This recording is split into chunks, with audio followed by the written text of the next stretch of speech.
Greetings and welcome to my channel. Let's take a look at how the Social Security spousal benefit is calculated.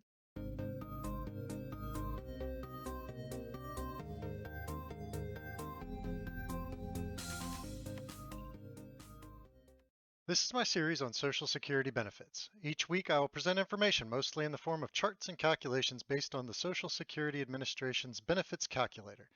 Remember, this information is for entertainment and education purposes only. This time I'm going to use the calculator to estimate my wife's spousal benefit. So here we are in the calculator. We're going to start in our forms with the worker information.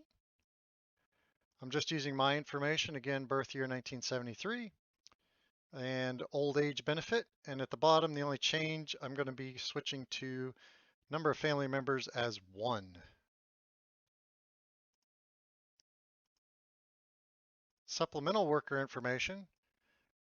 The date of entitlement doesn't really matter. I put in full retirement age for me, for example.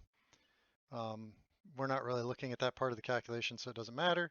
I'm entering all of my earnings manually, so we don't need backward or forward earning projections. Now we have a new form to fill in, family member. So in this case, I'm going with the date of birth in the year 1972, 1 year before me. Date of entitlement is a little different because it has to be after the worker, in this case me, reaches age 62, but the calculator allows entries before that as long as the spouse is greater than 62. Also, the low earner must wait until the high earner claims their own record benefit. So for example, if the low earner is 63, when the high earner is 61, they cannot collect. In fact, they can only collect the spousal benefit when the high earner begins to collect. And that's according to the Social Security website. Down here, we're picking type of life beneficiary as aged wife or husband. Young wife or husband would be if there's a qualifying child involved. But in our case, we're just looking at the spouse being of age to collect Social Security benefits, so over 62.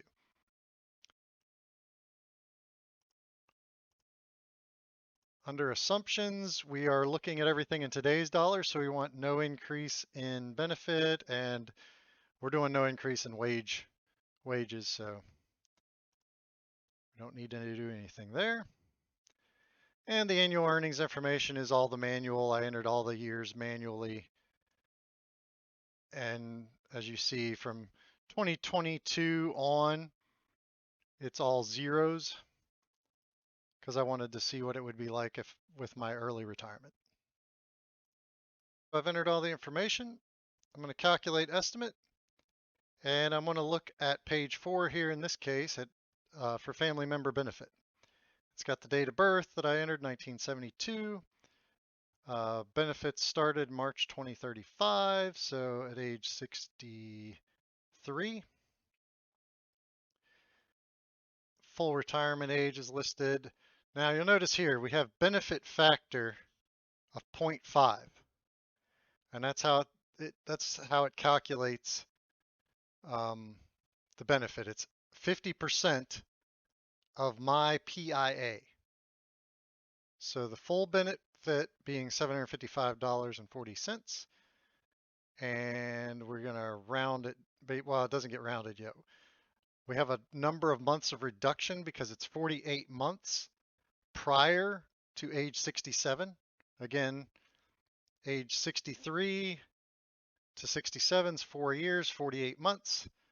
So the reduction factor is 0.7. And I'm going to show the calculation for that here in a second. Benefit before rounding, $528.70, and benefit after rounding is $528. So at age 63, her benefit would be $528, the spousal benefit. Full retirement age, it would be $755. So at age 67, she would be eligible for $755. Again, I also would have to file and collect at that same time. They got rid of the whole file and suspend and allowing you to take the spousal benefit before you take your own benefit. I also want to mention that there is no increase past age 67. So once you hit full retirement age, there isn't an increment factor like there is for your own benefit. So the spousal benefit only increases up to age 67 when you hit full retirement age. Then it stops. So there's no increase and there's no benefit to waiting to collect the spousal benefit. Another thing on this form here, this is the spouse contingency chart. You'll notice figuring when to take spousal only or dually entitled benefits has multiple dependencies.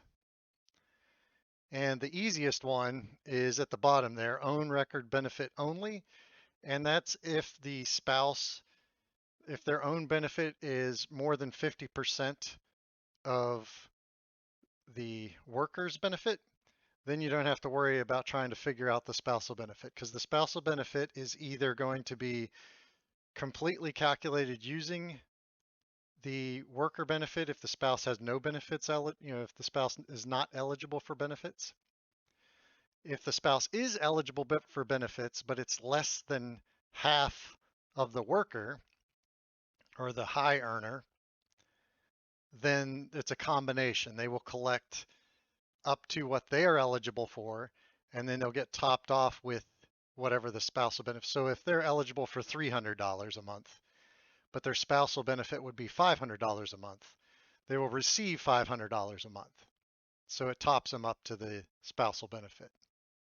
So here's the formula I wanted to show you. Basically, it's calculated using the primary insurance amount, which is what you would receive at full retirement age for the worker or the high earner, times 50% times the reduction factor. And that would equal the spousal benefit. And here's how the reduction factor is calculated. So we're going to let A equal the number of months early up to 36, and B equal the number of months early greater than 36. So again, if it was 48 months early, A would be 36 and B would be 12 for a total of 48 months. So our reduction factor formula is shown there. I'm not going to read it out. But if the spouse collects 40 months before full retirement age, A would equal 36, B would equal 4. We plug those numbers into the formula, and we find the reduction factor would equal 0.7333, or approximately 0.7333.